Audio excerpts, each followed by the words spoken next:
Good morning, class 5, subject English language, topic pronoun exercise. So, children, some exercises are completed in the previous class, and today I will solve the further exercise. Okay. So, this is your remaining part of this chapter. तो पहले मैंने आपको pronoun की क्या बता दिए थे previous class में मैंने आपको बाकी 3 प्रोनाउन के बारे में बता दिया था, है ना। प्रोनाउन के काइंड्स कितने होते हैं? 5 काइंड्स होते हैं।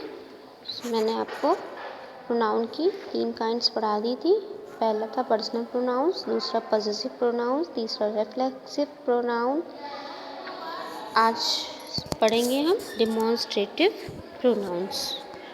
Okay, so demonstrative pronouns are pronoun used to demonstrate people or things the stand for. Demonstrative pronoun हम किसे कहते हैं? जब हम किसी प्यूपिल को या किसी थिंग को किसी चीज़ से क्या करते हैं?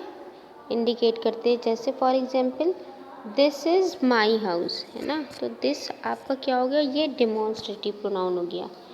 दिस इज़, हमने हाउस के लिए क्या यूज़ किया? दिस यूज़ किया, ठीक है। तो इसी तरह से this, that, these, those, are, called, ये सारे आपके क्या हो गए? डेमोन्स्ट्रेटिव प्रोनाउंस हो गए। आगे आपका है fifth relative pronouns. Relative pronouns refers to or relates or to a noun used earlier in the sentence. तो रिलेटिव प्रोनाउन क्या होते हैं? जैसे किसी सेंटेंस में उससे रिलेटेड कोई चीज़ आपको मिलेगी तो फिर वो आपका रिलेटिव प्रोनाउन रहेगा। फॉर एग्जाम्पल यहाँ पर देखिए दिया गया है, Mahi has found the pen which she had lost. तो माही से रिलेटेड, माही के पास क्या है? पेन है, और जो उससे क्या हो गया है ना, तो विच शी हैड लॉस्ट। तो पेन के लिए विच यूज़ हुआ है, पेन से रिलेटेड है विच, तो ये आपका रिलेटिव प्रोनाउंस हो गया।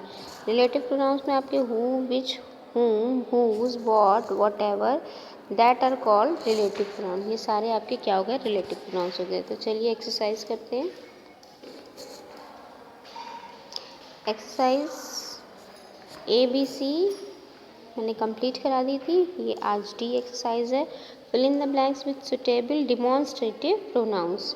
इसमें आपको डिमॉन्स्ट्रेटिव प्रोनाउन का यूज़ करना है ना। तो फर्स्ट है is this your house. Is this your house, तो दिस आपका क्या हो गया?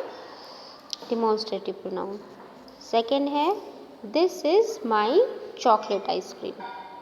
Third, these are your letters which have arrived by the post today.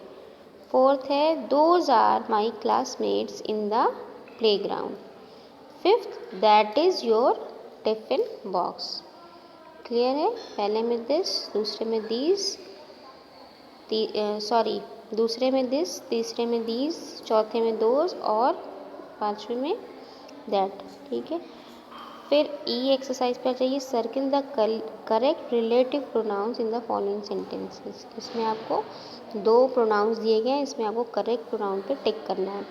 तो पहला सेंटेंस है this is the house that is for sale, that पे tick करेंगे। सेकंड है I saw the boy who save the lady from drowning, who पे tick करेंगे। Third है do you know the girl who won the gold medal, who पर tick करेंगे। Fourth है is this the hen who large eggs, who पे tick करेंगे।